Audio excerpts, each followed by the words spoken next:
Should we get you sat in your positions in your own time? No desperate rush, thank you. Right, we've got audio. I've lost the light there, so we're managing with that one. Amazing. Sorry, it started getting going into my light to be transformed, which isn't good, so I decided to disconnect it. Yeah, disconnect it.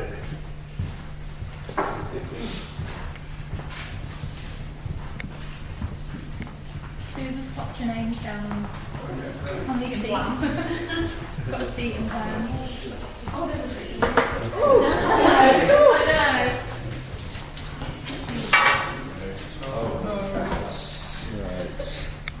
Right. Do you have a feeling? You do, yeah. Could you just tell me that you get to record on now, please? It'll just be that slide, but it should be on. Yeah. Oh!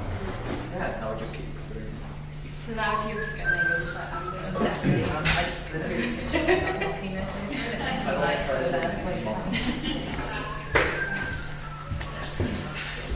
that's sick, it moves up and down. Oh, wow. Really slowly, so you're having it. It's still really cool. Good. Right. I think we're set. I'm not 100% happy. Just but serviceable. We've got these guys. I can get to them and to them. The only problem is just with this lady, it's like profile. But I guess that's fine, isn't it? I can get into them. James, 3 shots. And then the wide shot.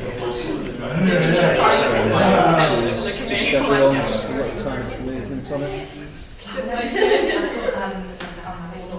We've got that. I've just been through a couple of things with these guys in a couple of minutes, just like breaks I and... usually go a bit too much and it's the three or That's what it's been my quite a lot. Alright, okay. There's like the first sort of sentence is great. Yeah. And then you're like, oh, I'm still Carry on here. I'm still here. Yeah. Oh, well, okay. And then you just sort of go, yeah, yeah. You know, So yeah, go in.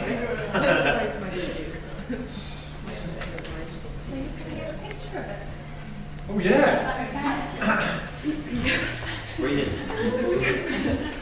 it abstract? On you. Don't want to do a 0.5 next. There we go. Lovely. Thank you guys. How long have we got? We have 11 minutes. Sorry, okay. How do I know when we're on?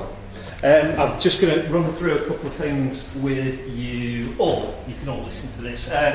So going off previous workshops, which a couple of you recognise faces. Josh, you're just like a fixture, aren't you? You're first. There is a workshop without Josh. The workshop just doesn't happen without him. Yeah, so Josh, you've heard all of this before, but to everyone who hasn't heard it before, we're going live in 10 minutes. At which point I'll count you in, James, with a 5, 4, 3, 2, 1, and then I'll give you this, and then it's hello, welcome to my workshop, and whatever spiel you want to lead with. Yeah. If you're going to talk at any point to the audience, this camera here is on like a wide, that just gives a little tiny bit of movement, so it adds a little bit of interest. This one is for tighter shots, so I can get 2 shots, 3 shots and singles of yourself as well. So if you start by talking to this camera, Great. if you want to change it after one of the breaks and you want it to be a little bit kind of tighter up, we'll go to this camera, which isn't a huge difference, but you just give me a little signal. Great. Yeah, I think we might just be joking. Cool.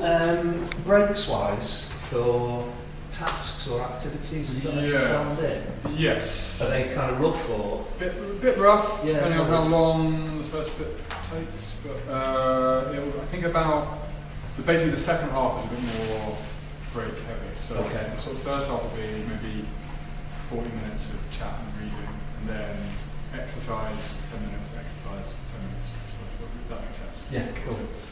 So with that in mind, you're going to be speaking to the audience anyway, just to say, look, we're going to take a break to do this task. We'll be back in 5 minutes. Go grab yourself a cuppa. Correct. So as you're saying that, I'll be queuing up the slide and the holding slide.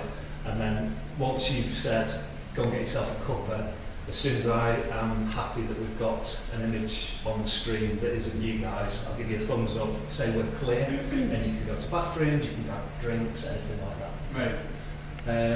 Other than that, we are swearing positive, so work away, yeah, crack on. in any which and creative way you like, and yeah, have a great time. I think that's it. Great.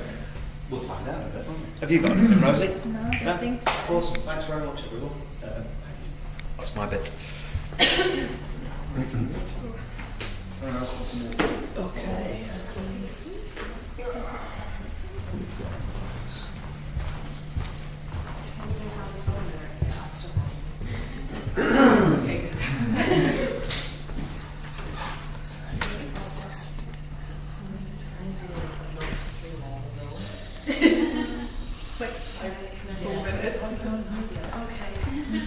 I'm sorry. I'm trying to think of one that's controversial. No. Can't say Will it be like actually it's one of my own? It's actually unrelated. That is super useful. Okay, great. Days, Yeah, 6 yeah. p.m. 9th of January, 6 p.m. Tap me on the shoulder in the last break, and that will remind me. sign up. And I'll write it down. Thank you.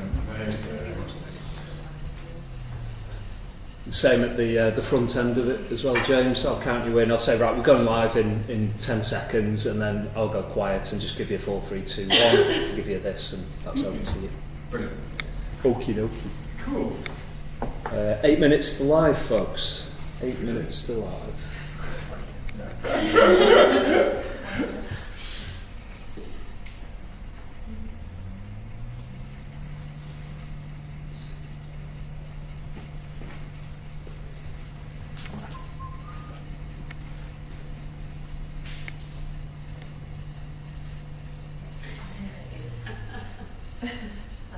milk here for portals.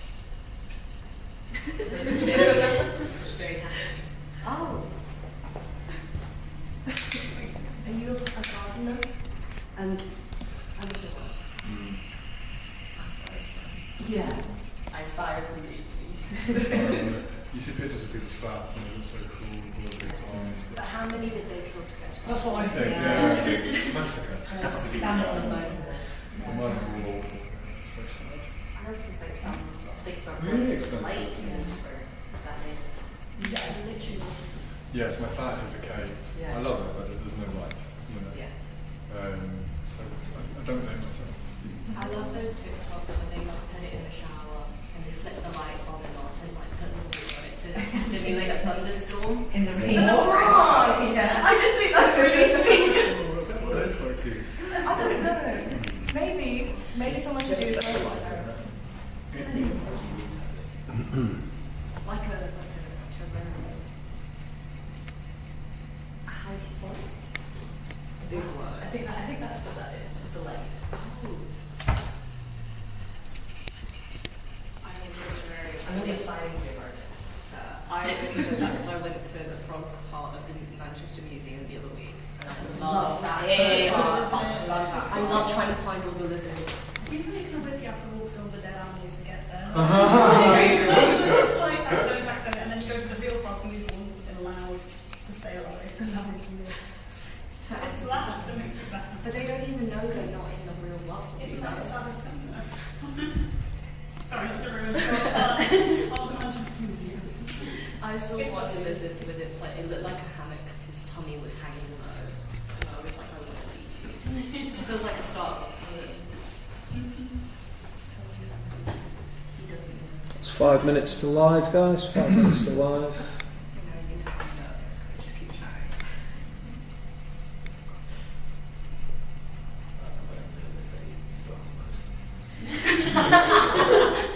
I think that would make me feel a lot better if you could. Yeah. Yeah, just drop something. That's actually it's quite fitting for a workshop actually. As well. Yeah. Is everyone okay with reading as well? I don't need acting, I just need you can act if you want. Yeah. This might be great. Great. Yes, it's going Finally, to an audience.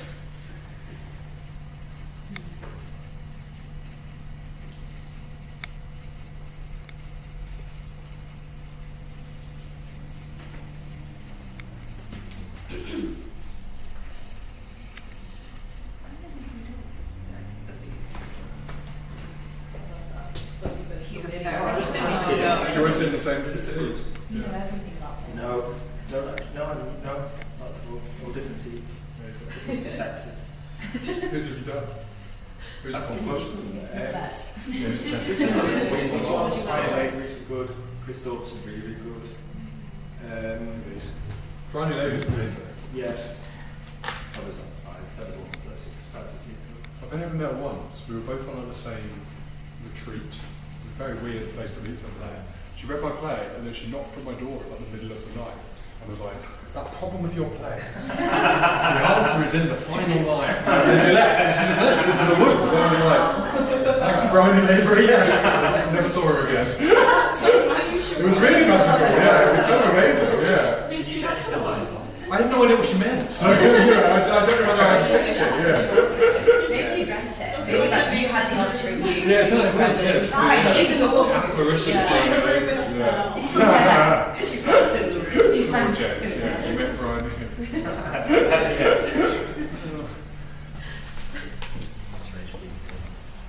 Yeah, she was amazing, wasn't she?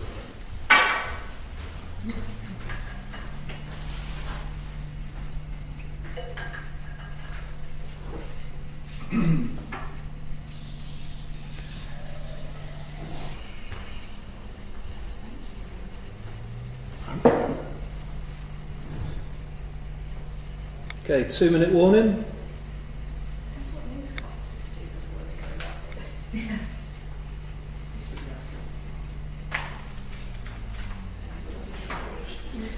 Yeah, you started doing now. Oh, you caught. Welcome back. Sorry.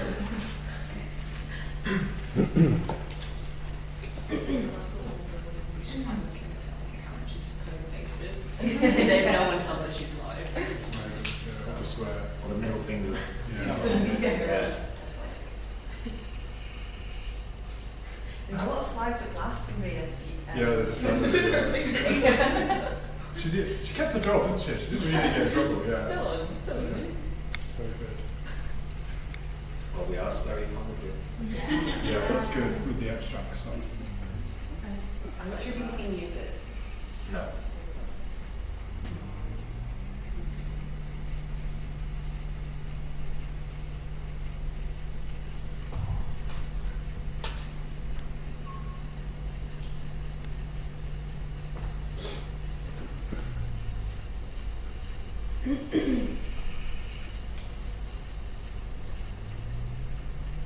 $60 seconds. Going live in 60 seconds, guys.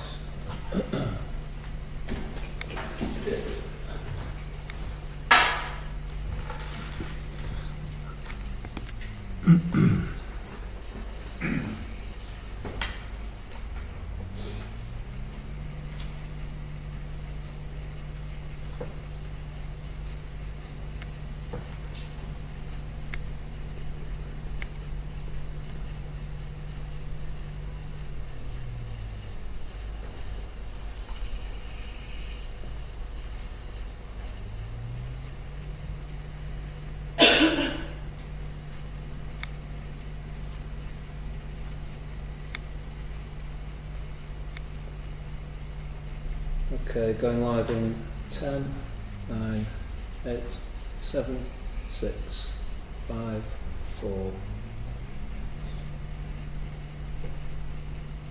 Hello, and welcome to this online workshop hosted by the Bruntwood Prize. My name is James Fritz. It's my pleasure to be here to talk to you today about how plays sound, the musicality of writing for theatre. Hello, hello, hello, and welcome to this online workshop hosted by the Bruntwood Prize. The Bruntwood Prize. My name is Fritz, James Fritz, and it's my pleasure to be here to talk to you today about how plays sound. How plays sound? How plays sound, and the musicality of writing for theatre. Hi there. You're on a web class run by a prize. My name's James Fritz. I'm glad to chat with you now on how plays sound, or the tune of words in plays. Hi. Fritz, class, workshop, how plays sound. Okay, go. Hello. This was really late. Hello, and turn your playwright's eyes to this class from Bruntwood Prize. I'm James Fritz, and I'm here today to talk of sounds that shape a play. How words can sing and lines can roar, and a dull script be made to soar. A tune in words that actors raise to bring to life the soul of plays. Hi everyone, I'm James, and I'm here to run a workshop on like dialogue and musicality and stuff, you know? Okay, that's the end.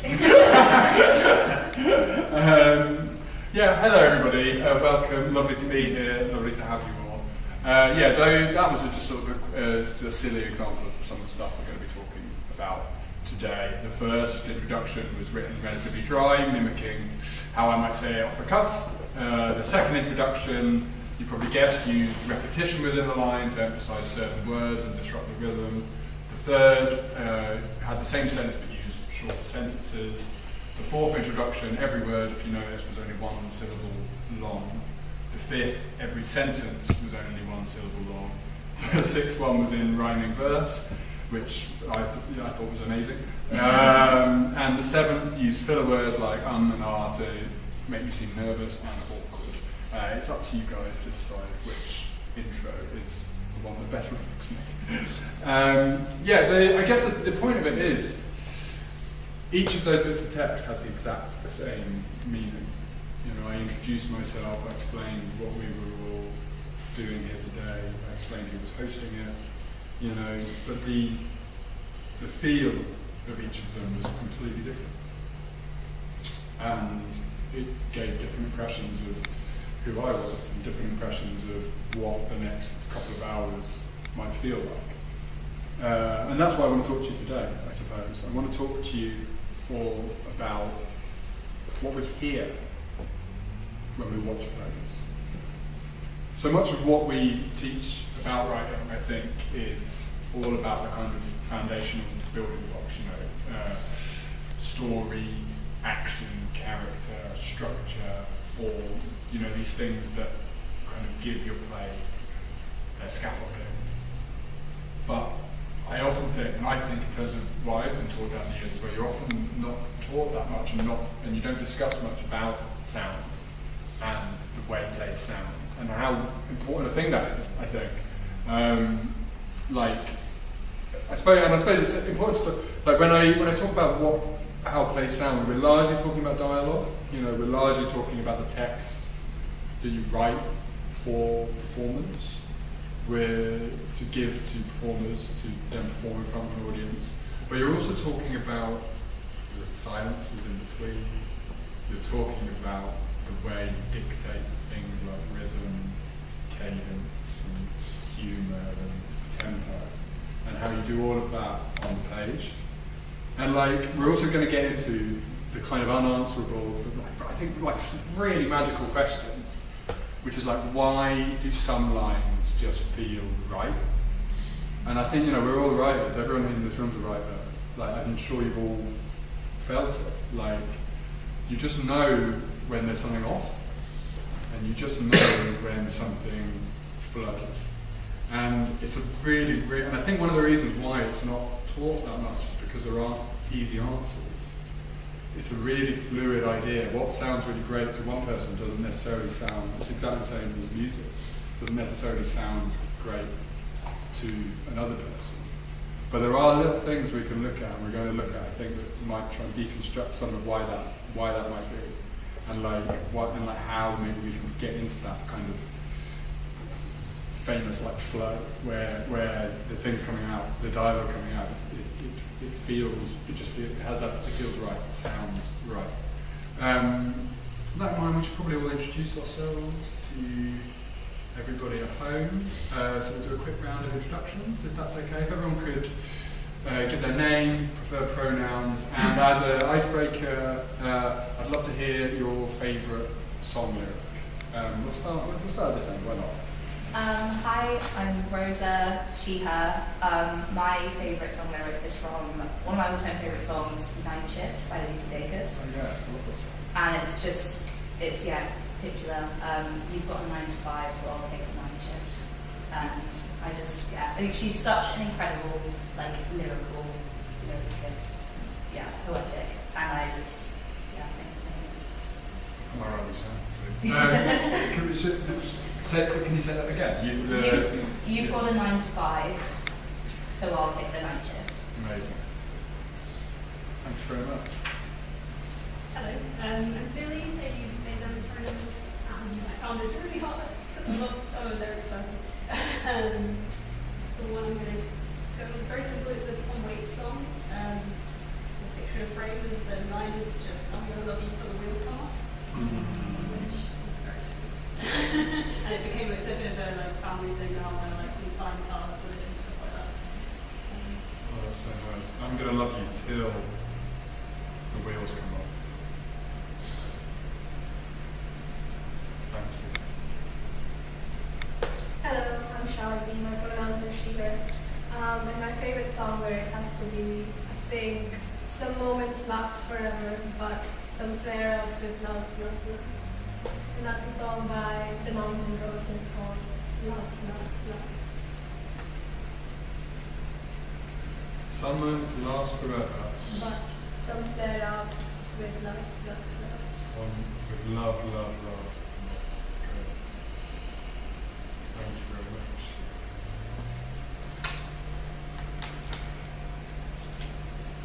Hi, I'm Frankie. My favourite lyric, I think, is from Love When You Should Have Come Over by Jeff Buckley. And I think it is probably all my blood for the sweetness of her laughter. All my blood for the sweetness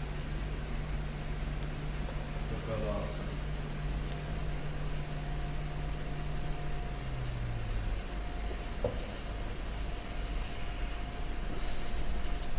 Amazing. Hi.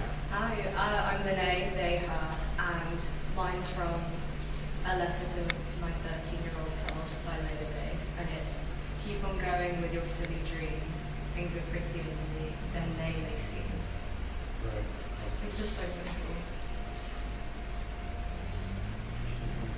Your dream. Your silly dream. Your silly dream. Things are Prettier than they may pretty. seem. Not like you to write. No, it's great. Yeah, no, it's great. It's great. It's important to get them right. So you hear the pretty is better than whatever I just stupid thing was. Hi, I'm Josh. He, him. And mine's a bit long, so don't feel the need to write it all down. But from 5 years, David Bowie. It was cold and it rained, so I felt like an actor. I thought of Ma, so I wanted to get back there. Your face, your race, the way that you talk. I kiss you, you're beautiful. I want you to walk. Amazing. Do it again. Really? Yeah, please. It was cold and it rained, so I felt like an actor, and I thought of Ma, and I wanted to go back there. Your face, your race, the way that you talk, I kiss you, you're beautiful, I want you to walk. Amazing, thank you. We'll come back to that one. Hi. Hello, I'm Molly, she, her. My lyric is, spring is coming with a strawberry in its mouth. It's the title of the Caroline Project. Caroline Polish. Spring is coming with a strawberry in its mouth. Yeah. Just nice and hopeful. Really nice and hopeful. Lovely image as well. I didn't remember pronounce it. Oh, yeah. Thank you very much, thank you. Thank you very much, guys. Yeah, I wanted to start with that because I think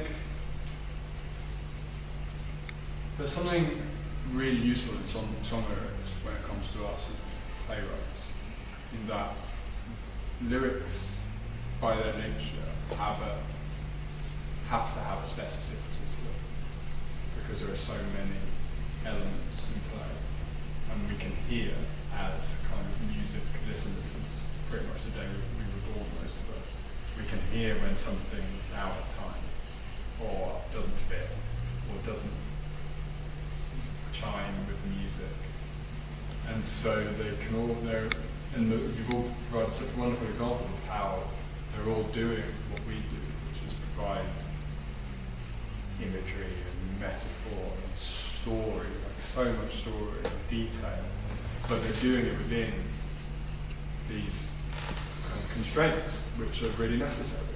And I think, like, if I get you guys to take away one thing from this session today, it's to start thinking of yourself as musicians.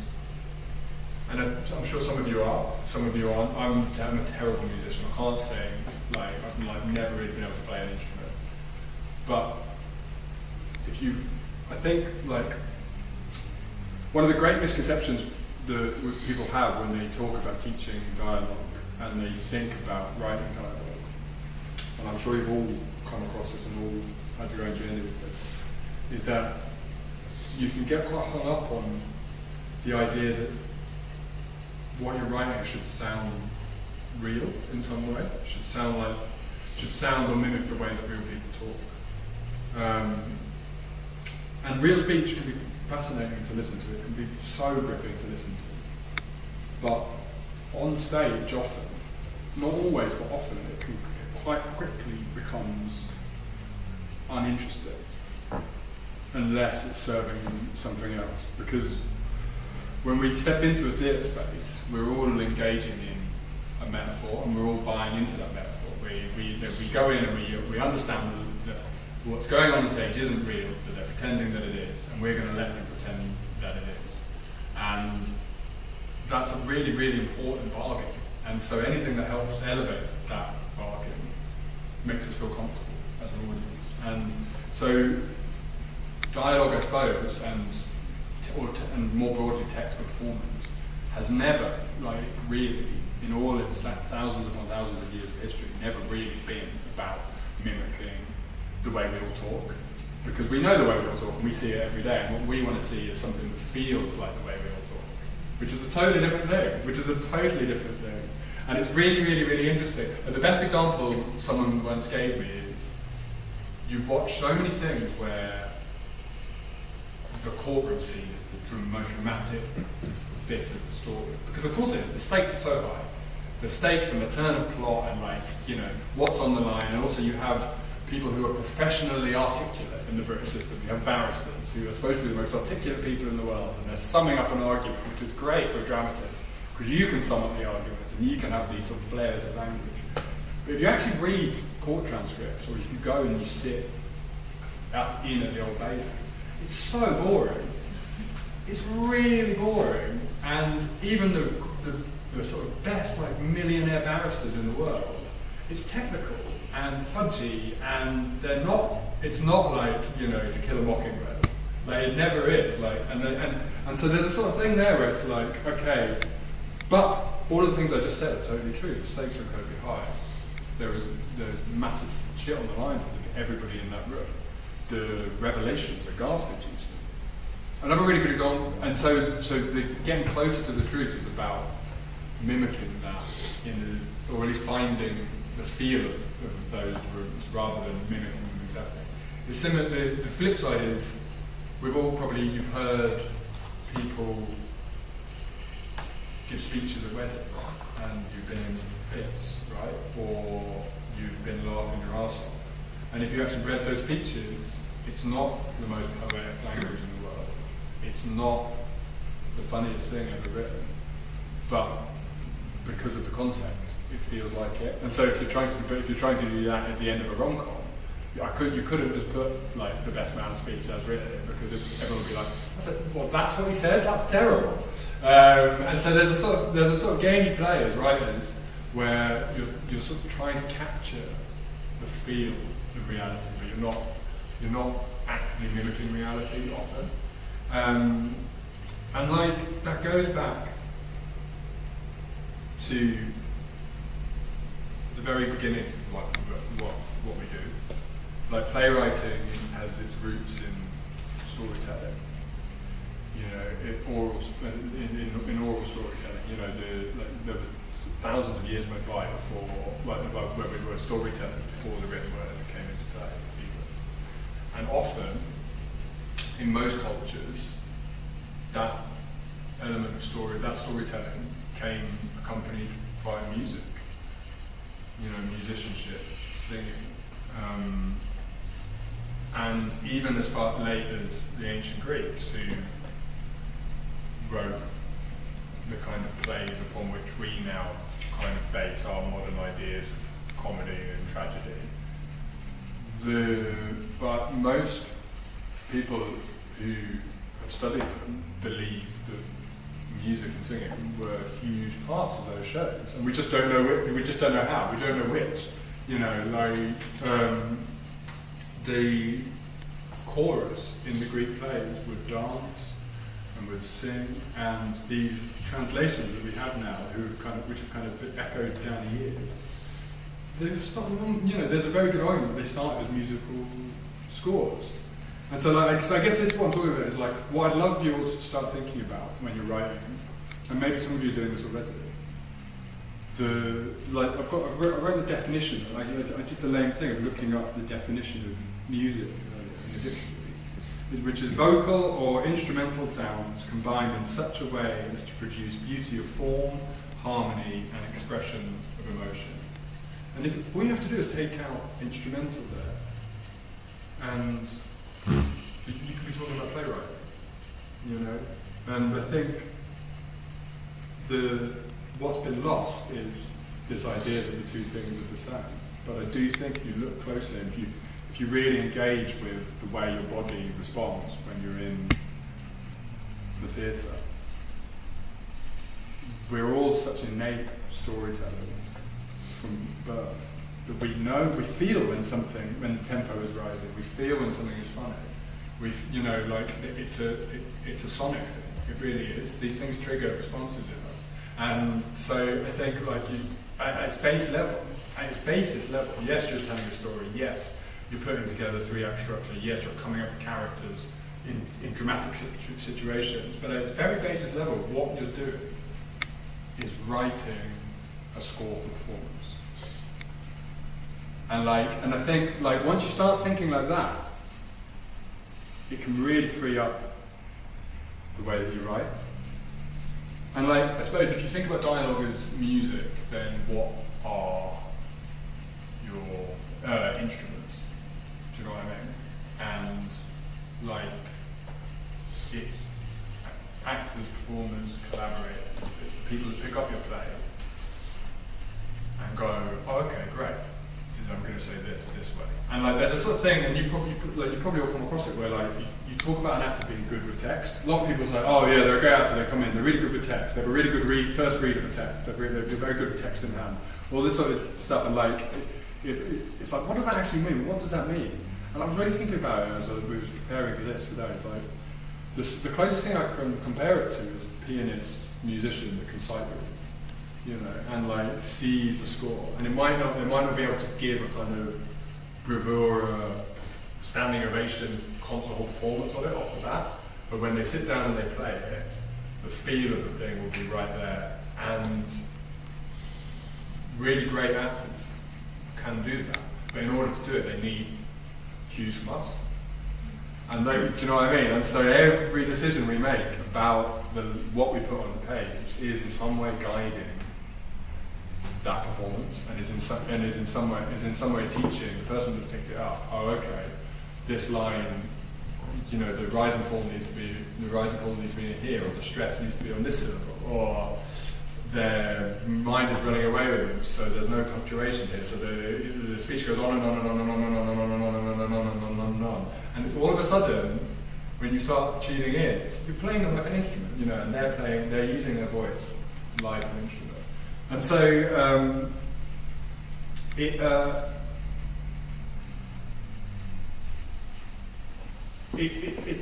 it's just something I think that can be a bit forgotten, because you can get so hung up on events. Does the plot make sense? And it's only when you get in a room you're like, well, why? I don't really know why that line feels off. I have it all the time. You get it in rehearsal. The actual stumble at the same point every time. Have you ever had this? Any of you? They'll stumble at the same point every time, and they'll be like, no, don't worry, I'll get it. Don't worry, I'll get it. And it took me ages to realise it's not them not having worked it through it. It's me. It's the language thing. It's a tiny language thing often, and it can be imperceptible. It can be the wrong syllable in the wrong place, or the wrong word, or a double meaning somewhere, or something that's just a bit hard to shout about, and once you get that out of their way, they're off. And I just think it's the most satisfying thing in the world when you hit upon it, and it's something you can never really work out until you get in the room with actors like that. But yeah, so that, I guess that's the big picture idea for me. Dialogue is music. It has all the same, and I'm not, someone here is a proper musician. Correct me whenever I use the wrong terminology, but it has rhythm, it has a beat, it has a meter, it has tempo. It has all the same dialogue has all the same properties as music, and it's written to be performed in front of people, and the people in the audience, just as they do at a concert, have an innate understanding of what works and what doesn't. Now that's not to say there's one way to make it work, and there isn't, and there's not, and it's not to say that just like with a musician, it's not to say as well you need to find. People always talk about voice, I suppose. It's people always talk about writers finding their voice, and again I was like, what does that mean? And it goes back. It's the same thing. I think it's okay, what's my way of making with my linguistic fingerprint that makes these things feel like they work and feel like they sing, And there's never, all of my plays I think been slightly different. Some writers, you can pick it up. You know, you can pick up any Pinter and be like, you can kind of be like, okay, that's Pinter, or Carol Churchill, or Shakespeare. Some writers will shift, like from play to play, project to project. You can't believe the same person has written this film, this play. But if they've done it well, they'll both be using different, you know, it's like doing a disco album and then a country album. Like, it's the same artist, but using different tools in the toolbox. So yeah, and I might, as an example, the playwright Nina Siegel is one of my favourites. She's a good mate, but also like just a beautiful writer. And like, I thought I'd start as an example, reading out the opening to her brilliant play In the Nighttime Before the Sun Rises, which has been done in all sorts of places. Because I think it has and I'll pass it around so you can see how it's laid out on the page, so I think it has a lot of the kind of musical properties we were just talking about. What I'm going to do is read out the first couple of pages, and then we might go back and we might try something, but it might not work, so bear with me. Somewhere, not here, but somewhere, it is nighttime, proper middle of the nighttime. Somewhere, not here, but somewhere, there is a room, and the room has blank white walls and a window looking out onto dirt or fields or McDonald's. Somewhere there's a burning building, and somewhere else a snowstorm. Somewhere there's a woman, and somewhere close a man. Somewhere a body falls 6 floors from an office window to the street below. On hearing the news, a colleague will Google, what time of day is most common for suicides on his work computer? Somewhere, not here, but somewhere, a man sits at a long glass table and thinks about his family. A woman picks through rubble with hot, bare hands. A thin young man, a boy, really, is discovered, frozen to death on the steps of a police station. Now, it's a brilliant opening. It's a brilliant opening to a play, and like sets up the premise of the play gorgeously. Like sets up the kind of themes she's going to be working with.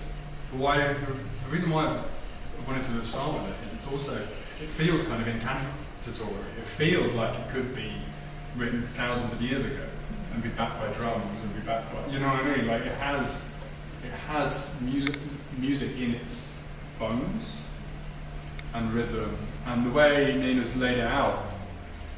You know, I'm a terrible actor, and I've only dry read that once today, but it's hard to go wrong. It's hard to go wrong if you just follow the score she's written for you, you know? And like there's a line here which I think sums up what I'm talking about, which is, a woman picks through rubble with hot bare hands. A thin young man, a boy really, is discovered, frozen to death on the steps of a police station. Now that line would make just as much sense saying, a thin young man is discovered, frozen to death on the steps of a police station. It would make just as much sense saying, a thin young man, a boy, is discovered, frozen to death on the steps of a police station. But a thin young man, a boy, really, is discovered, frozen to death on the steps of a police station. There's a build, that really, it's not doing anything dramaturgically at all. But it's doing something rhythmically, and it's doing something that feels so satisfying to say. And then when you look at it, but if you look at it on the page, that section, it looks like a staircase. Each line is progressively longer because the rhythm is building. And she does little things like this all over this play. It's a really, really beautiful play. Anyone who hasn't read it should look it up. Moving from a beautiful play to a less beautiful one, which is one of my early ones. I'm going to give you, in a minute, the opening to one of my first plays, which is a play called 4 minutes, 12 seconds. And I'll explain why I'm sharing that one with you a bit later. So be nice. But there's a sort of thing that makes people human, which is when they think about human intelligence, one of the things which makes human intelligence unique is the relationship we have to patterns and spotting patterns and sort of ascribing sense to random patterns and ascribing story to random patterns. And that's exactly what we do in music. Music is, at its basis level, it's just pattern sound, you know. And it's exactly the same when we're writing for performance. Like we're just making noises, right? But the noises happen in the right order, and patterns are sort of described to them by the people in the audience, and then suddenly sense starts to be unraveled. Like the best way to describe it, I suppose, is like if you think about most, not all, but most songs, the structure goes verse, chorus, verse, chorus. And like that happens because it's like, you know, in 3 minutes it's teaching you something. It teaches you the verse, you hear the tune. It then changes things, it plays you the chorus. Then, just when you've learned the chorus, or think you're learning the chorus, you go back and you're like, I know this, okay, I've heard this before. And that's where the sort of satisfaction to it comes. And then by the end of the song, you become an expert in the whole song, because that's the way you listen to things, and that's the way you process information. And it's exactly the same with building a scene. It's exactly the same. Like, there's a thing with rhythm and repetition, which I, you know, as we'll see, I overuse in my writing, but I find so satisfying, because it kind of brings the audience along with your characters. And it like, it can like do so many things. It can elicit gasps, or it can often derive humour. Like things that aren't funny in the slightest, if repeated in the right way, become really funny. You know, and it's a sort of linguistic tick that I just find so like alluring when I'm writing. It's like wow.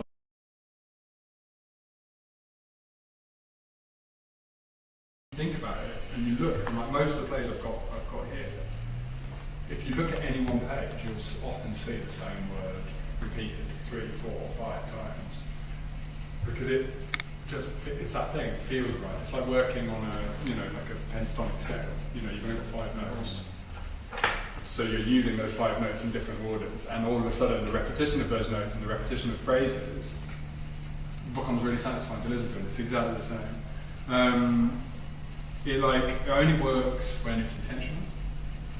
When we like accidentally repeat something accidentally, it doesn't sound great. But when we deliberately put in a repeated word, when we deliberately call back to what's gone on before, when we deliberately write the word deliberately, it feels very satisfying. You know. Okay, I'm going to pass out a couple of copies. Is anyone up for reading?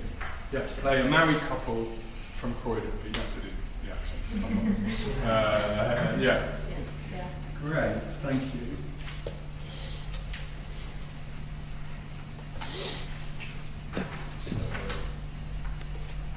Yeah. Great. Yeah, if you do die, who wants to do David? First hand up. Yeah? Great.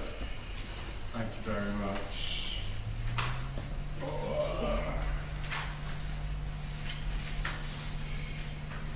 So yeah, we don't need any context. It's the opening of the play. The two parents in their house in Croydon.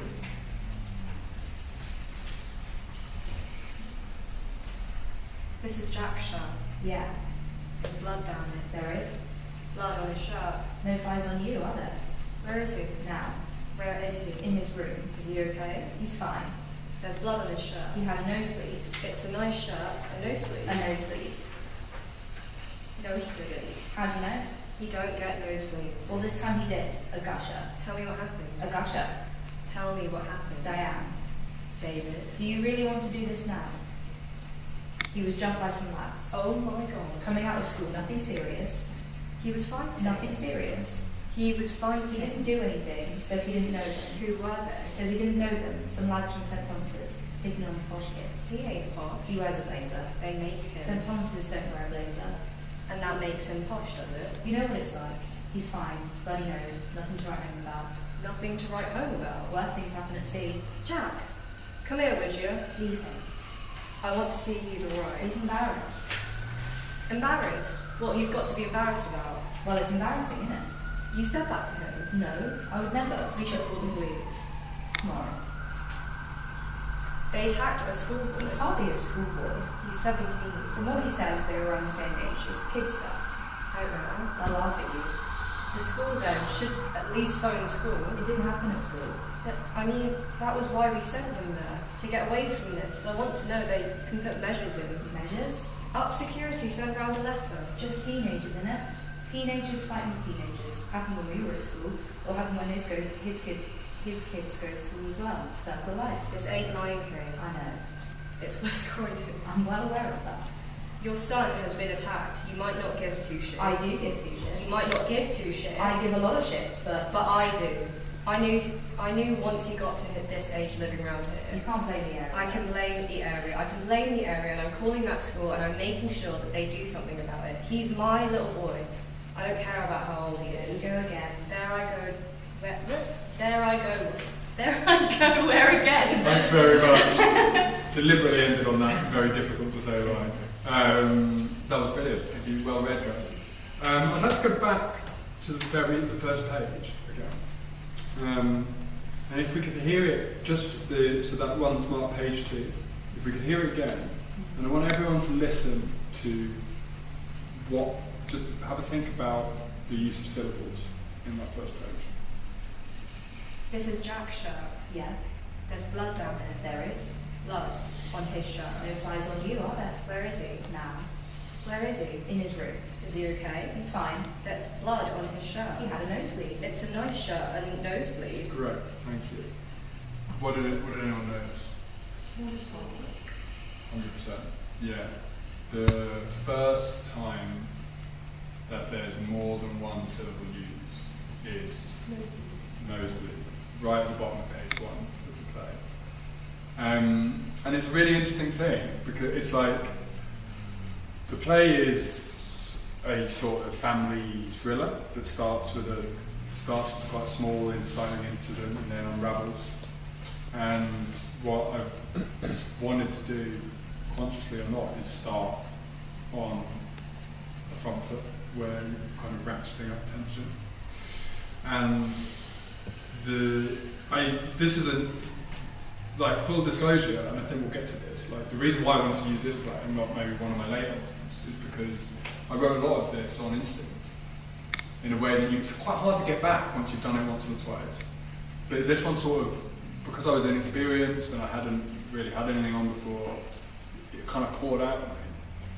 But I think that's so useful in terms of like, okay, there are so many, if I wrote this section we just read now, it would probably be about a third of the length. Because I'd be like, that can go, that's not pushing the plot.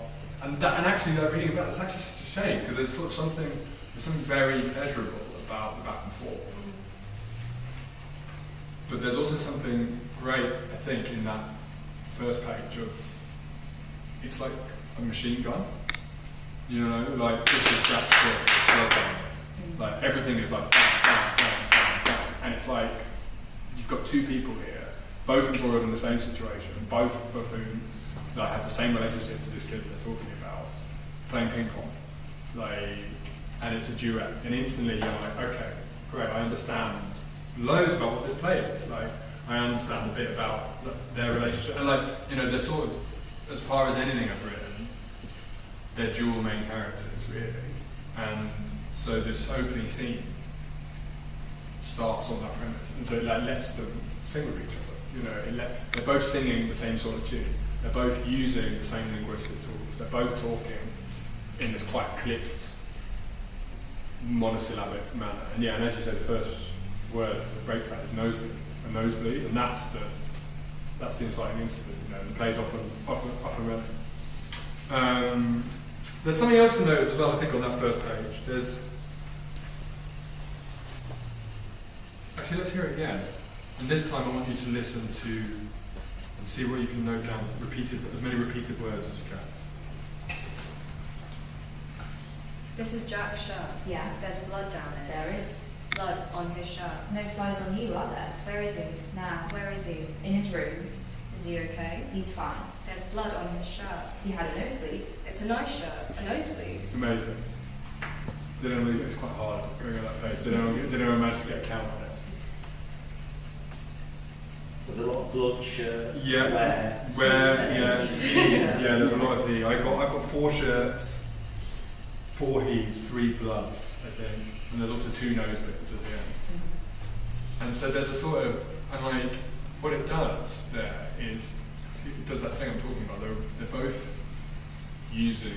both got like, you know, the same 20 words in a box, and they're both spitting them at each other in different order.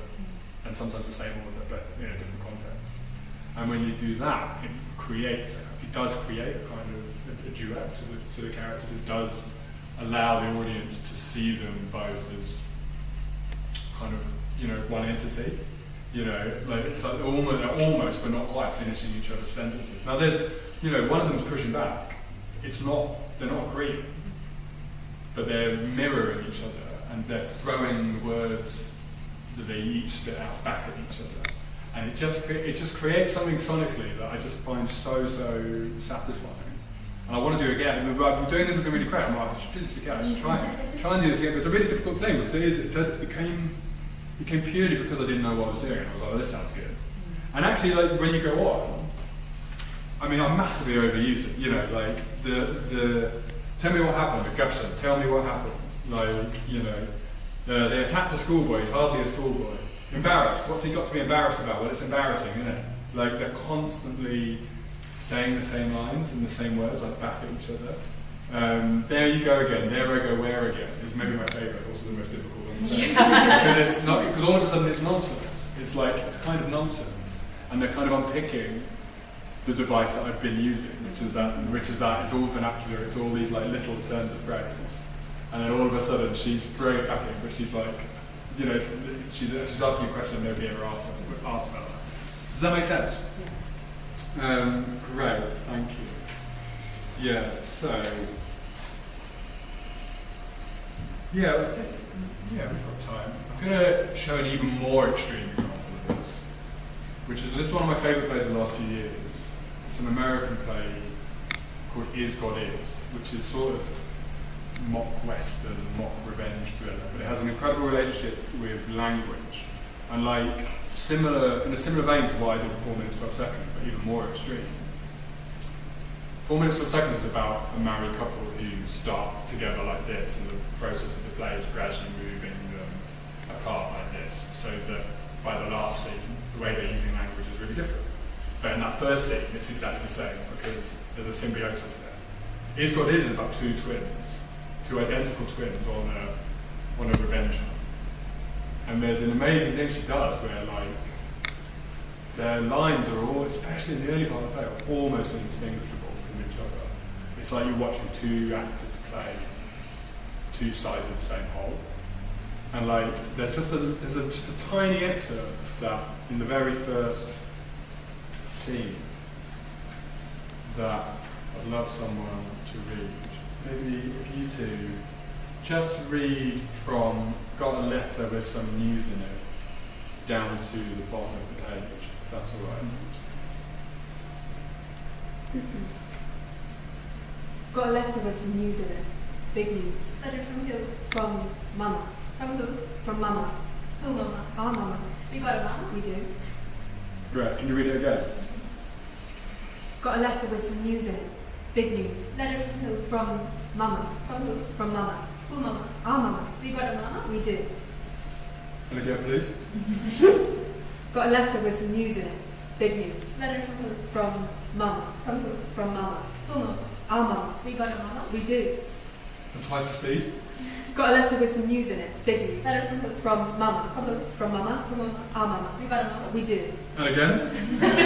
Got a letter with some news in it. Big news. Letter from who? From Mama. From who? From Mama. Who, Mama? Our Mama. We got a mama? We do. Brilliant, thank you. I won't read it again. Really well read, thank you. That's the inciting incident in the play. That's the most important bit of plot in the play. That letter kickstarts everything. And it's told in this way that teaches us sonically so much about it. So much about this mirrored life that they've been leading. But it's also so satisfying to hear. It feels like, and the more you guys read it, the more we take it away from its context. it almost feels like a sort of, someone playing the drums or something. Like there's a sort of like, it's like it becomes musical in a way that I just love. And it's all to do with repetition. It's all to do with limiting the notes they're allowed to play with. And then some characters you'll find, or some scenes, or some plays that you're working on, you'll find a weird benefit from having as many notes available as possible, and being expansive, and long, languorous phrases and words. And some will be staccato and limited. And both can be so satisfying to watch. There's no one right way of doing it, but what you do have to do as writers is understand what mode you're working in.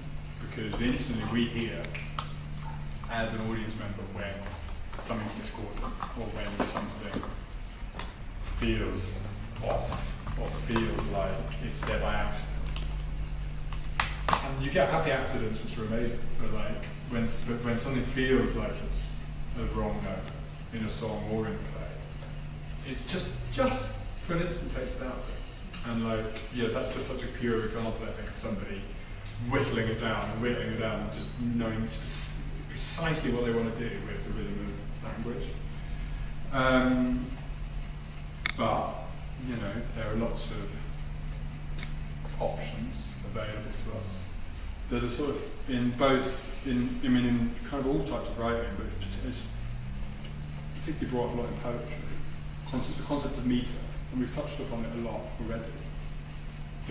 The rhythm of syllables in a line or phrase, where the upbeat is, where the downbeat is. Like, that is sort of everything when it comes to writing for a performance. Like, the most famous, obviously, is the one we're all taught at school, is Shakespeare wrote in. Anyone? Thank you, yeah. I was, oh my god, maybe never, yeah. Shakespeare wrote in iambic pentameter. How does that go? Dum da dum da dum da dum da dum da dum. Exactly that. But it's like whenever we write anything, we have our own meter, right? And we have our own relationship to meter, and we usually, I'm not a linguist, but you could take any page of anything anyone's written and be like, okay, that's a tetrameter, or that's this, or that's and that.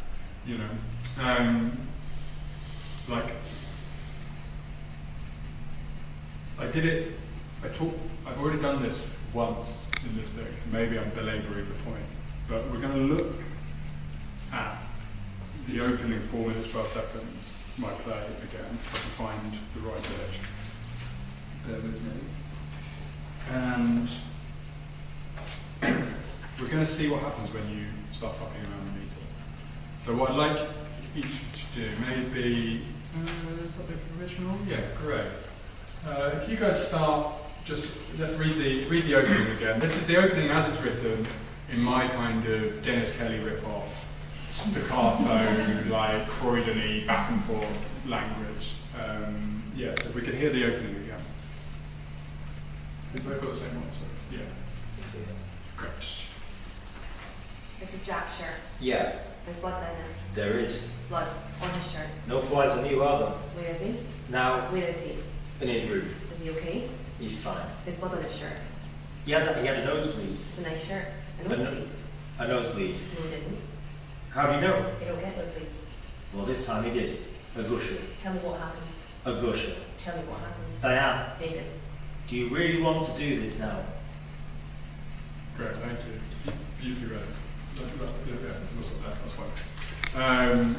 Great, everyone feel familiar with it again? You guys can go around David this time. There's plenty to go around. Everyone will get a go. If we could hear this rewrite.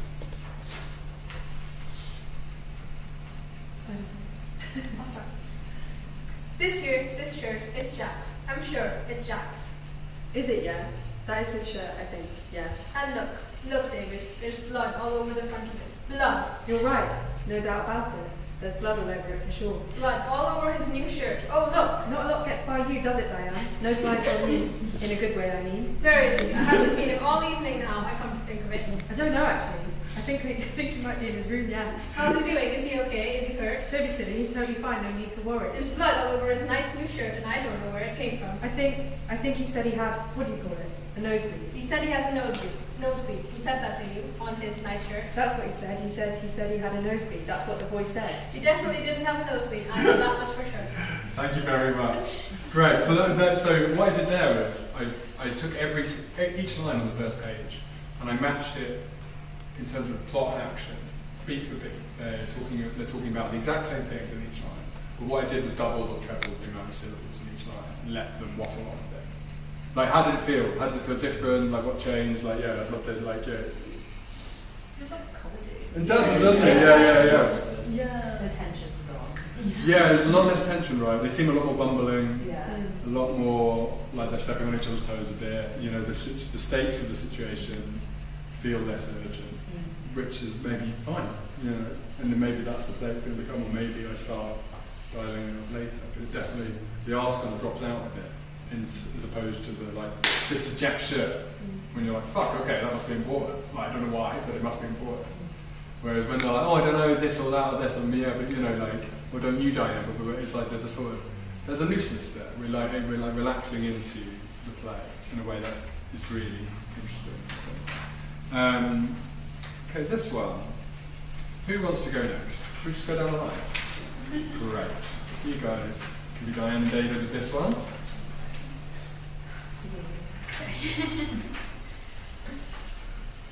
This is Jack's shirt. There's blood down it. There is. Blood on his shirt. No flies on you, are there? Where is he? Where is he? Is he okay? He's fine. He had a nosebleed. It's a nice shirt. A nosebleed. No, he didn't. He doesn't get nosebleed. Well, this time he did. A gusher. Tell me what happened. Tell me what happened. David. Great, thank you. No one work out what I've done with this one. More naturalistic, maybe? Thinking out a lot of David's slides. Exactly, yeah, that's exactly it. It's so interesting because it absolutely feels more naturalistic because of that. What I've done is made it less of a duet. I'm still playing two instruments, but I'm just playing one a lot more on this first page. And yeah, it instantly puts David on the back foot. It does make it sound a lot more like the way that conversation would probably go. Yeah. Diane's following her thought a bit more. It's a lot less stylized, yeah. But there is sort of something that is less urgent about it as well, I think. And it feels like a quieter play because both characters are being really noisy right from the off.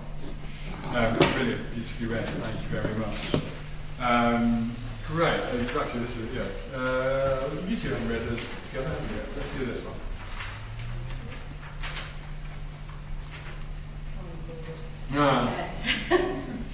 This is Jack's shirt, and there's blood all over it. David, do you see this is a nice shirt, there's blood all over it. Where is he?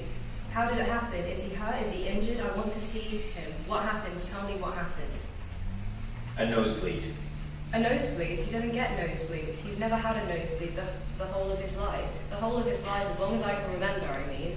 This time he did. Please, David, tell me what happened. I need to know what happened. I really, really, really need to know what happened, so just tell me. Thank you very much. Okay, it's getting slightly silly now, but like, that's what happens if, often, and it's such a good tool to have, that's what happens if you have one character that is really fast tempo and really verbose, and language pours out of them. And then instead of matching them like for like, you match them with a completely different instrument. You match them with something quiet and measured, and that maybe has only 2 or 3 lines in the exchange. And it becomes a very different play. Diana all of a sudden becomes a very different character. The feel of the play is very different. But the plot is the same. The plot is the same. The information that I've given to the audience is exactly the same. And often it takes a rewrite or two to work this out. For me, anyway. I will start again and start again. Hitting those same terms of plot in those scenes, but playing around with rhythm and sound. This one is, I think, just because I wanted to show off. Who wants to do this one? Let's start here again, right?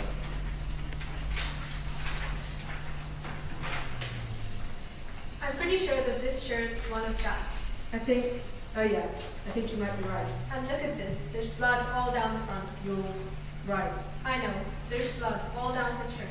No flies on you, are there, my sweet Diane? Where is my boy? Now, Tell me where he he's is. in his room. Is he okay? He's fine. There's blood all down his shirt. He had a nosebleed. Brilliant. What was that one? I feel like I'm cheating because I can see it. Yeah, please cheat for the group. Yeah. It was an iambic pentameter. Yeah, so that was me being really rigid with the dum-de-dum-de-dums. And actually, like, what I find really fascinating is it's maybe the one that's closest to the version as written, because they are in syncopation and they are finishing the beat of each other's lines in a way that we do with modern dialogue, and we do with modern dialogue that works. We don't give it a fancy name. We don't say it's iambic pentameter or whatever else. But the reason why they used to write it that way is because it keeps everything stable, and so the kind of the information can then shine. Like everybody's singing the same song, so we can pay attention to what the lyrics are, you know. And it feels to me, I did it as a bit of a joke, but when I read it, I was like, it's actually not worlds apart from the original version. I think I've been yakking for ages, so are you up for doing some writing? Yeah. Amazing. So, yeah, the first exercise is all about what I've just talked about. It's about changing the rhythm, looking at the meter, and the effect of move. The effect it has on mood and pacing and all sorts of things. So I'm going to give you a prompt. Two characters, A and B, are waiting for news about an important job offer. And for those of you playing along at home, we'll put instructions up in a minute. Decide what the job offer is, and what each of the two characters wants for themselves and for each other.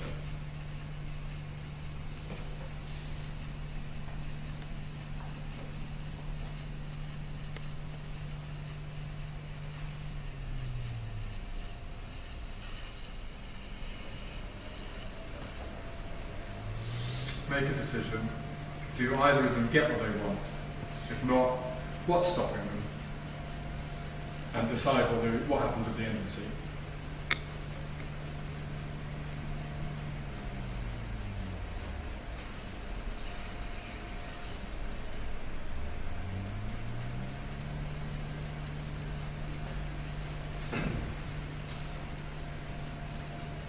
Everyone got a rough idea of the shape of their scene? Okay. Step one is I would like you to write the scene from beginning to end. I'll give you about 7 or 8 minutes. And both characters speak in long flowing sentences, full of clauses, and you can allow them to interrupt each other if you like. And then step 2 after that is I'm going to get you to go back and rewrite the scene, but using really precise, short, staccato, monosyllabic sentences. And then you can feel free to include beats and pauses. So don't worry about that for now. Let's start with our nice, long, luxurious scene and see how we go on. Yeah, and that should all be up on your screens any minute. Thanks very much, guys. Happy writing.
Hello everybody, welcome back. I hope you had a nice writing time, toilet break, tea break, dinner break.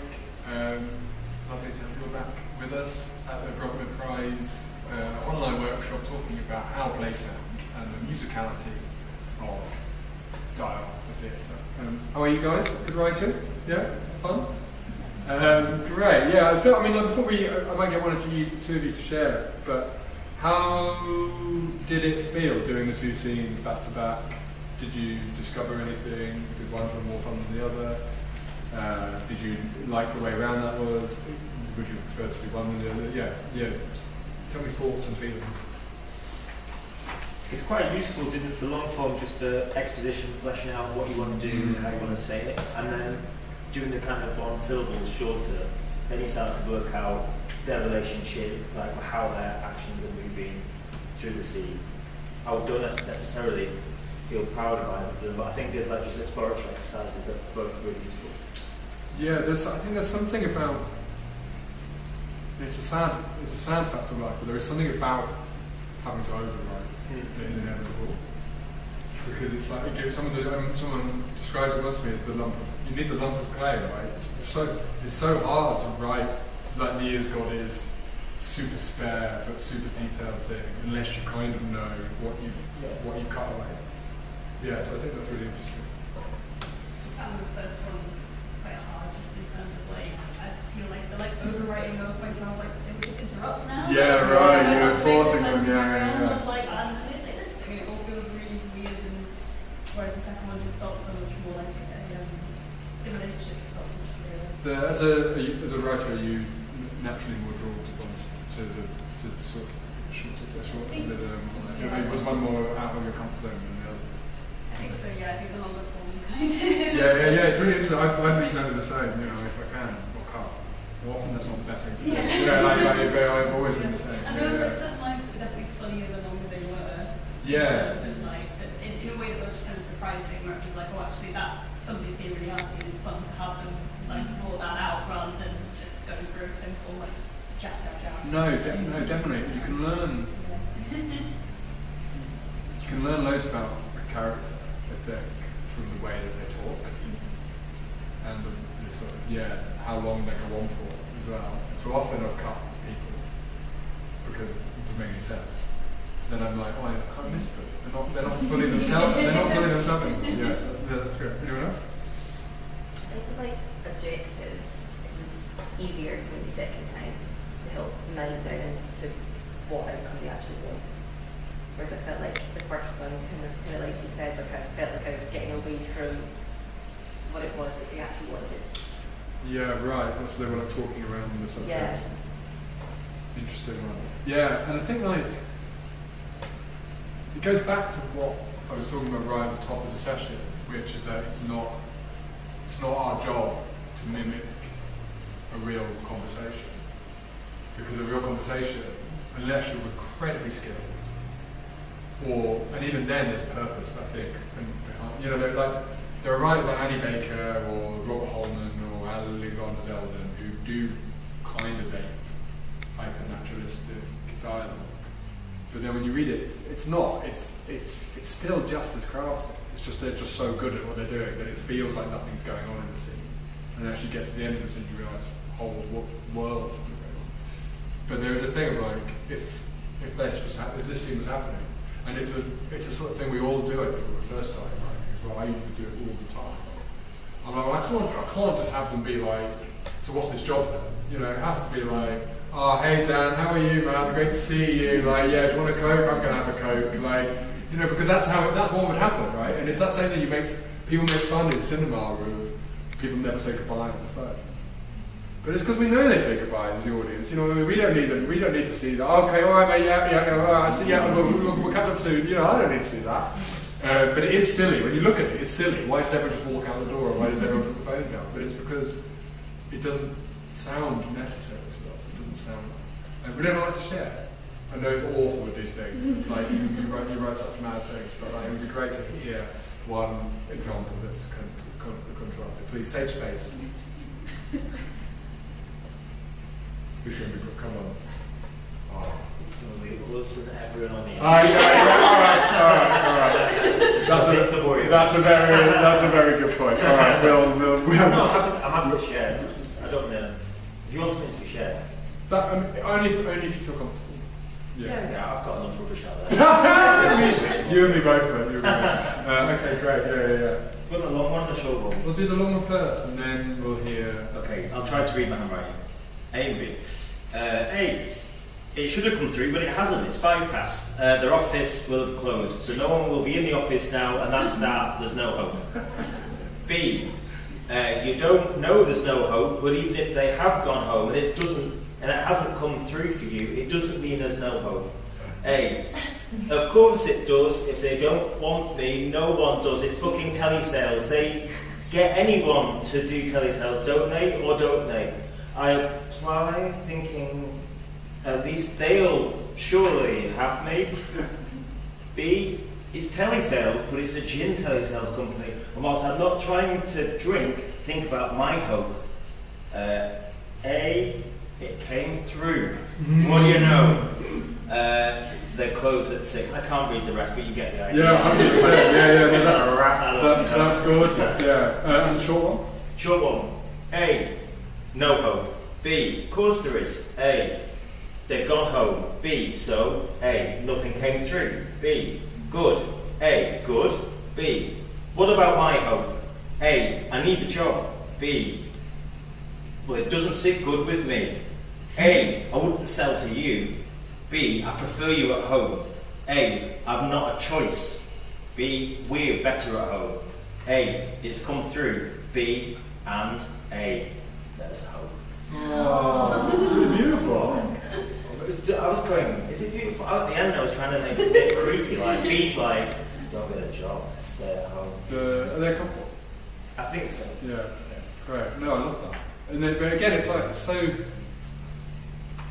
The first one had loads of magic in it. It's a lovely use of repetition and all the things we've been talking about. They're like it feels like a different medium, doesn't it? It feels like a completely different world to it, and the same stuff's happening. I just think that's so magic. I think. And I think it's like, I'm sure you all do this already, but I just think it's always a good, and you guys at home as well. It's always a good exercise to be like what, especially I think when you're starting something new, when you're trying to find out what this thing is. Often it can be overlooked, like what this thing is rhythmically, sonically, because we're so hung up on what it's formally, like what's it about, and they are the big questions, but then you can get quite far down the line and not be painting in the right colours, and then you have to retool, what, I'm really mixing my metaphor here, is it painting, is it music, but you get the idea, like, I think it's okay to keep starting again. Oh my god, now they're flying off the page. Now, and we'll get onto it, that electric feeling. And I guess because like everyone has like an automatic, I think, go-to meter. Yeah. So that's really useful, like going between the two and thinking, no, don't just do auto writing. Like what's best gonna serve this? Which like those are two very different stories. 100%. And like I do the same. All my plays kind of start the same, and it's a process of me moving closer to or further away my natural habitat. The thing I always do and always have done is steal. Like, be a cover artist, at least at first. Because when you start mimicking writers you like voice, it becomes your own anyway. It's your language. But you start getting it, even like writing an iambic pentameter there, it's like, I was like, wow, I should do a whole playlist, this is so fun. And I've ripped off, I would never have come to that naturally. Like, and I think there's a sort of thing of, if you're like, oh, this doesn't feel quite right, how would X approach this? How would Y? What are their plays sound like? And all of a sudden you can be in a really exciting place. Thanks very much, guys. That was very brave and very informative. Belabouring my musical metaphor to like dead in the ground. We touched on it a bit when I shared the examples, the rewritten examples of the opening of 4 minutes, 12 seconds. But I think I've talked a lot about how a play sounds. but actually, especially the further along the line you get, different bits sound different, and need to sound different as well. There needs to be changes in time and rhythm. There needs to be changes in feeling that these things inspire. And different characters should, at least at points, be playing different instruments, be playing different music. Because that's where the complexity starts to come in, and that's where the thing stops being. That first thing we all read, that I wrote at 4 minutes 12 seconds, I'm really proud of. But if the whole play had been like that, the play would never have gone on, I think, because we get it. They're great. They're bickering back and forth. They're repeating each other. There's a sort of, and I think that took me a long time to learn. I'm going to share with you another scene, quite a different scene, but similar in some ways from my latest play, which is a play called The Flea, which is the first time I've done a big historical thing. And it's a kind of big, very different to the sort of family thriller set in Croydon that we started with. It's a big kind of royal conspiracy thriller that starts from kind of ground level and works its way up through the class system to Queen Victoria and then back down again. And the scene we're going to read is one of the scenes in the kind of middle of the play that features Queen Victoria and her son, the Prince of Wales, Bertie, to his friends. Can I have a volunteer to be Victoria? Who would like to be Queen Victoria? Yeah, great. And who would like to be Bertie, Prince of Wales? Yeah, great. Either end as well. This is good. And so for context, we'll read the whole thing, and then we'll talk a bit about why we're reading this particular scene. But for context, at this point in the play, Bertie's son, so Victoria's grandson, has been caught bound to rights at an illegal homosexual brothel in Fitzrovia. And Bertie has done his best to kind of keep a lid on it, but has just received a telegram out of the blue saying that his mother, the Queen, wants to meet him for lunch. And then we sort of smash cut to these two at their dinner table. Take it away, guys. Well, I must say, I'm hot. This is nice. I'm sweating, spending time together. Smell me, I'm sweating. Mother and son. Open a window. It's freezing outside. What is this? It's disgusting. Do you want something else? It looks like someone sneezed. How's the garden hanging along? I don't want to talk about that. Well, how are things going? Lord Salisbury. I don't want to talk about that either. You're always so nosy, Bertie. Always burying your snout in other people's business like a big, fat, truffling hog. Well, like I said, this is nice. My wife sends her love. Still boarding, is she? And the boys, Eddie and George, they're both well. Are they? George is enjoying his new posting. And Eddie? No issues? No. No problems? No nasty rumours floating around? I don't know what exactly. Are they true? No, of course not. Look, Mama, whatever you might have heard about Eddie, I don't want you to worry. I do worry. Whether I'm taking care of it. That's what worries me. Plans are in motion. Plans. Measures are being taken to make sure that this gets no further. But if they're only rumours, yes, and not true, then why do anything at all? I don't. I mean, people will say awful things about you all the time, do they? The most horrible things, and we don't pay any heed to it. I say maintain a dignified silence. Yes. Well, that's one way to approach it. Put our fingers in our ears and say la la la. Of course, an alternative plan of action would be to stop these rumours getting out of hand, to save there being any sort of stain on Eddie's reputation. This man, Arthur Somerset, he works for me, which means there are things we can do to ensure that he keeps shum. Things you can do, that's right. Let the man alone, Bertie. No. He can't prove anything? Of course not. So let him alone. Except maybe he can. Perhaps. There might be an ounce of truth, a smidgen. To which part? A few of the different constituent parts, but I don't know for certain. This brothel? Yes. And the boys? Perhaps. So when you said the rumours were true, what you meant was... They are, in fact, true, yes. I say this marmalade is rather nice. You spoiled that boy, you know. His mother insisted on breastfeeding him herself. I said at the time, whether or not cows. But of course, nobody listens to me. I've only had about 100 children. You know, we have to do something to protect his reputation. I don't know that. Mama. I don't know that.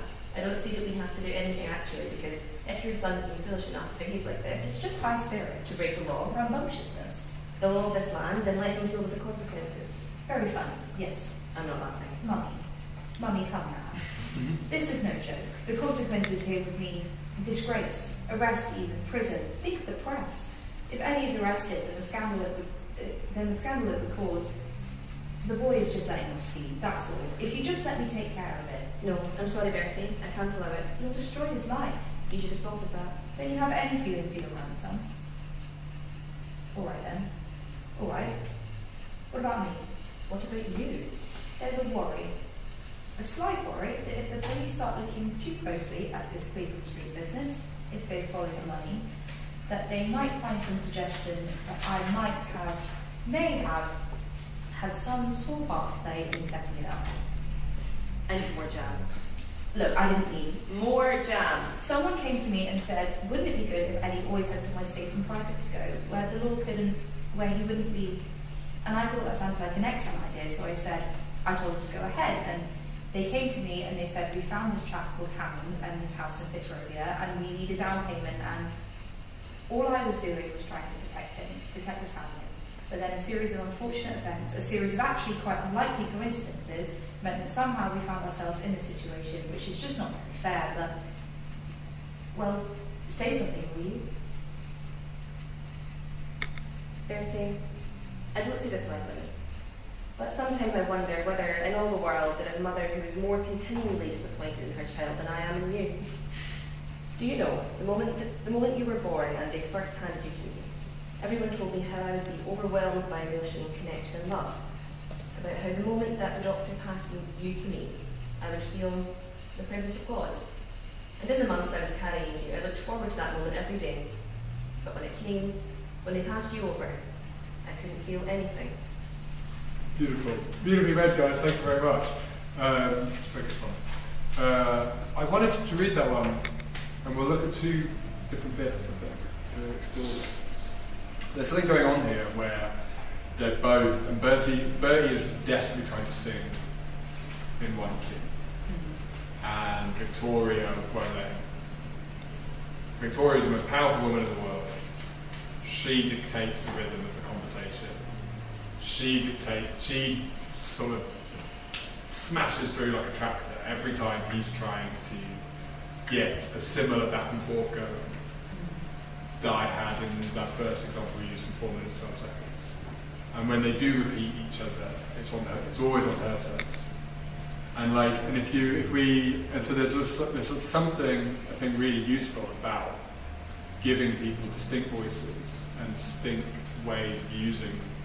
And it's a relatively similar language. They're of a similar class, they're of the same class status. They speak in similar ways. But Bertie, at least in the first half of the play, there's a sing-songness going into what he's trying to talk about. And Victoria is just like, no, I'm hot. What's this? Who said what? It's disruptive. It's like sonically disruptive, and it's dramaturgically disruptive, and it's disruptive to Bertie, who, bless him, keeps trying to get them back on the same page. If we listen to that first exchange again. Well, I must say, I'm hot. this is nice. I'm sweating. Spending time together, Smell me, I'm sweating. mother and son. Open a window. It's freezing outside. What is this? It's disgusting. Do you want something It else? looks like someone sneezed. How's the garden coming along? I don't want to talk about that. Well, how are things going with Lord Salisbury? I don't want to talk about that either. Great, thank you. And now let's just hear Bertie's lines, no interruptions. Well, I must say, this is nice. Spending time together, mother and son. It's freezing outside. Do you want something else? How's the garden coming along? Well, how are things going with Lord Salisbury? Lovely. All of them have got the same kind of timber. How's the garden coming along? How are things with Lord Salisbury? Well, this is nice. Should we just hear Victoria's? I'm hot. I'm sweating. Smell me, I'm sweating. Open a window.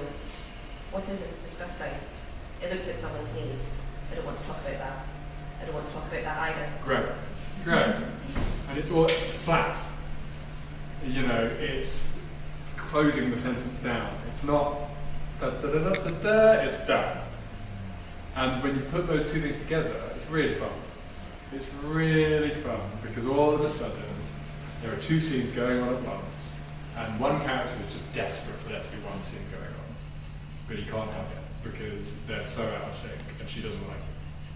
And it's just the sort of thing, like, and once you get to know your characters better, and know your scenes better, all of a sudden you can be like, okay, great, this is the scene where they keep talking and they don't listen, or they interrupt, or this is the scene where they keep using really flowery language and they just use really clipped public language. Or this is this, you know, like, there are so many options out there. And your characters, I think, will shift and shimmer with it as the play goes on in different scenarios. And it's about you kind of putting together that orchestra. And the more characters you add to the scene, the more exciting it becomes.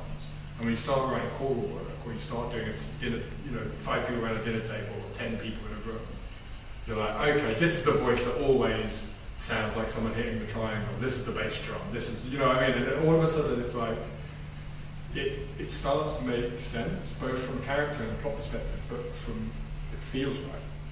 You know, the one word line will always sound better coming out of one particular character's mouth. You don't know what character that is going to be until you start writing.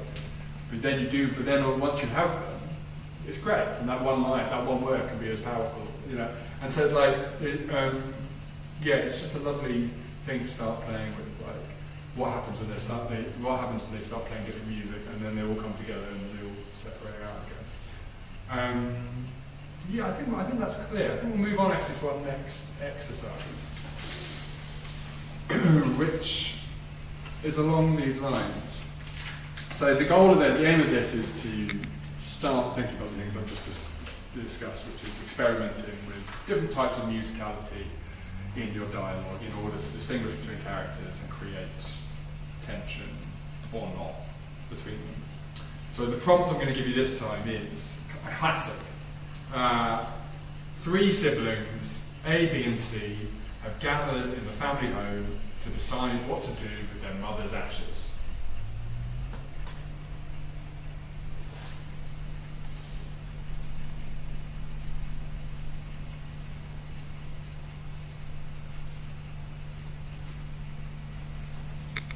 Each sibling has a different voice, which conveniently for us sounds and feels like a different instrument. So I want you to decide what instrument best represents sibling A, what instrument best represents sibling B, and what instrument best represents sibling C. And have a think about what those choices mean to you.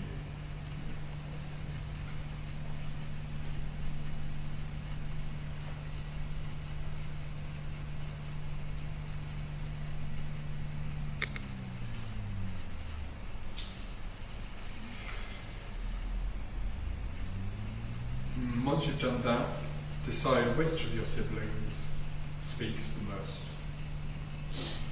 which speaks the least, and which sits in the middle.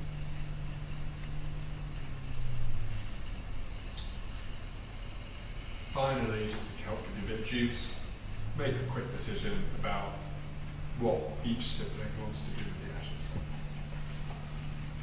and who, if anybody, gets their way in the end.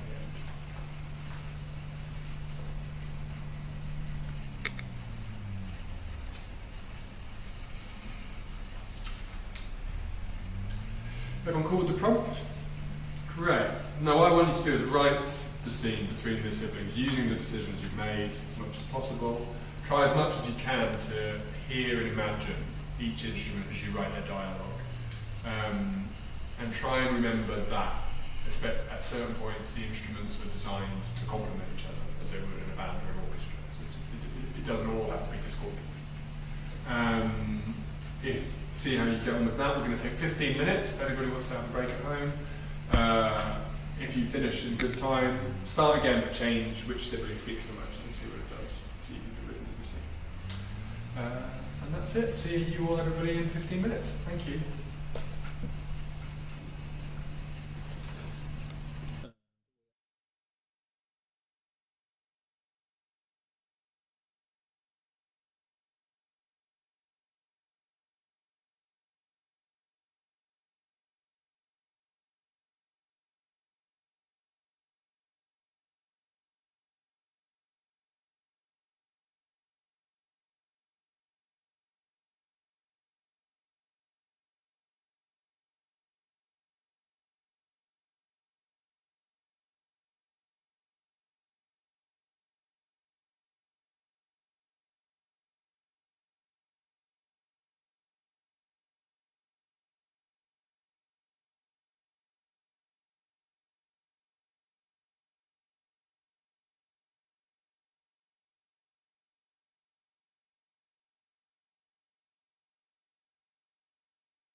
Hello, welcome back to our Bruntwood Prize workshop on how plays sound. Did everyone have fun playing with their hastily put together band?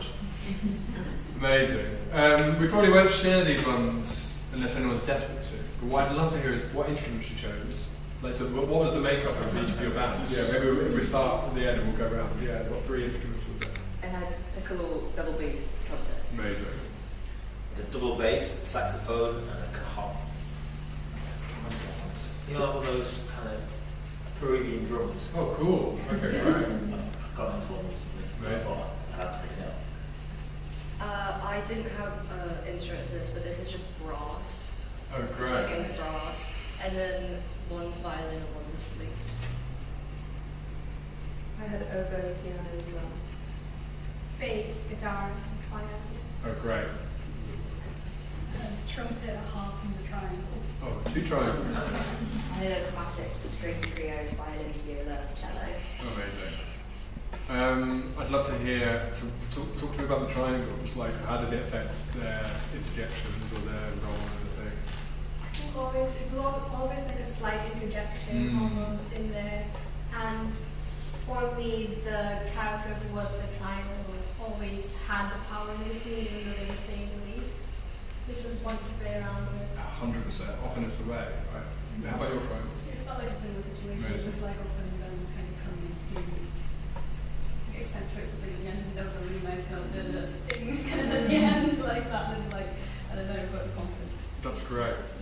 The strings, were they all, was there a sort of similar vibe? Were they like... Yeah, well, I mean, like, I grew up playing violin and playing in trios, and like the thing that you get taught is like listening to each other and like the conversations that instruments have with each other specifically. But like it tends to be like the violin always has like a big like flowery bit at the top, so it talks the most. The viola has these like random like nice interjections because it's a bit more of like a slightly different instrument, and then the cello has often the least to do but keeps things very steady and has the most beautiful moments. So the cello speaks the least but has the most weight. The viola has the sort of random, maybe more comedic interjections, and the violin just like speaks over everything. You might not have made this decision, but did you?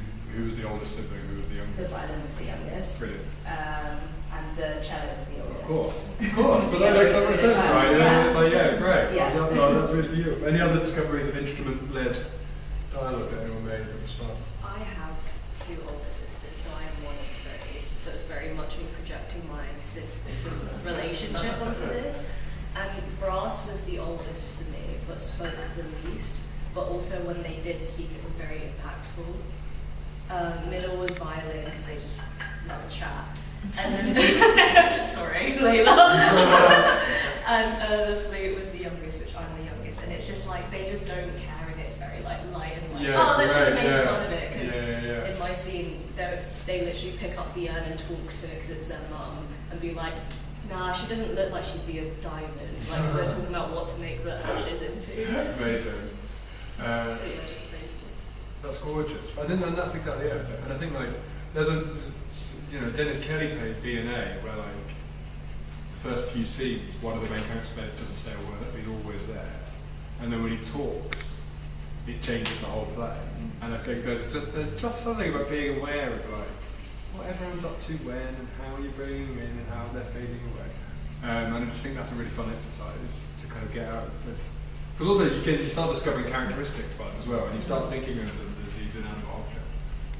Very beautiful. Thank you very much for sharing. We're getting near the end, and so I wanted to talk a bit as we finish about how useless all of this has been. Because I do think one of the reasons why we don't explore it that often is because you can't, I really don't think it can be taught. I do think there is something fundamentally magical and instinctual about it.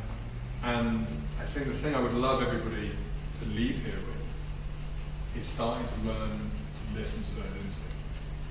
Starting to trust what is in here and what's in here when you hear dialogue and when you're writing dialogue. Because you can overthink it. You can think, oh wow, okay, this is written in this meter, or I'm trying to do this one syllable thing, or whatever else. But all of that, you know that already. Everybody knows all that already. Because we listen to language, we listen to music all day, every day.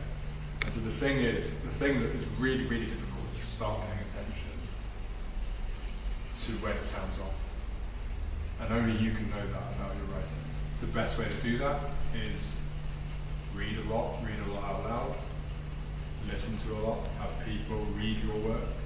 I'm sure you'll do, I think you can think you've written the most beautiful line in the world, and then you get to the reading and it's like, why is that so flat? And it's because, there's just something you wouldn't have discovered about it until it sits in someone's mouth.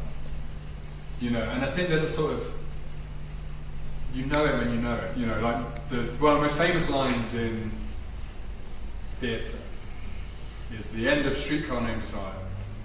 Blanche Dubois, her whole life, the relationship with her sister has been wrecked, and she's having a breakdown, and the doctor comes to take her away, and she says, "Strangers' kindness is something I've always depended on."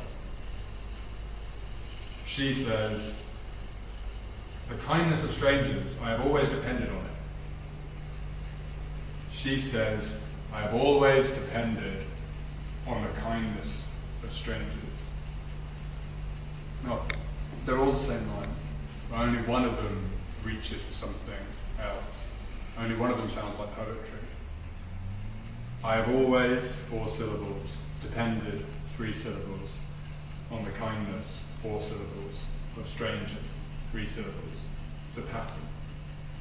It's a pattern that we recognise even if we don't realise we're recognising it. And I would bet all the money in the world that when he was writing it, he wasn't sitting there going 4 syllables, 3 syllables, 4 syllables, 3 syllables. He was sitting there going, that's it. That sounds right. That sounds right in the character's mouth. And so if you take one thing away from this workshop, it's to start listening to the music wherever you can. I'm going to put up an exercise you can do in your own time at home, which is all about starting to trust in the flow and trust in that listening. So feel free to take that away with you and have a play with it. But for now, that's the end. The Bruntwood Prize is still open. It's open until the 9th of January at 6 p.m. So there's still plenty of time. You might not have written a word. You've still got plenty of time to write a whole thing and get it in. And I would urge you to do that because it's an amazing competition that can, it changed my career. It has changed the careers of so many brilliant writers. Thank you guys, you've all been amazing. Thank you for reading all my stuff and going with it. Thank you for writing so much. It's been really lovely meeting you. And you guys are at home as well, thanks for following on. Okay, thank you very much. Good night. Cheers.